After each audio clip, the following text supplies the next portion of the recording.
Líf er allt sem vex, fjölgar sér.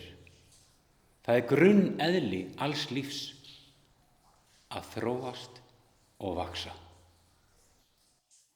Lífið þarf að vaxa. Ef það hættir að vaxa, fer það að hrörna og deyja. Nákvæmlega. Líf vex sem einstaklingur, sem hópur eða sem tegund. Vöxtur lífsins er eitthvað sem á sér stað í tíma og rúmi. Já, líf verður til í rúmi.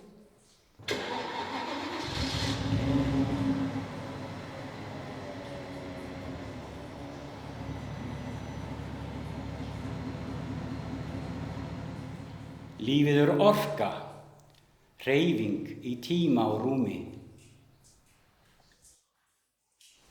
Líf vex, hvort sem það sé einstaklingur, hópur eða tegund. Ef lífið hættir að vaxa, hrörnar það og deyr. Við höldum áfram að lifa í gegnum aðra. Afkomendur, hóp innan lífkerfis eða tegundar. Þörf okkar til að vaxa er sem sagt bundin í lífinu. Ef við hættum að vaxa, upplifum við skort.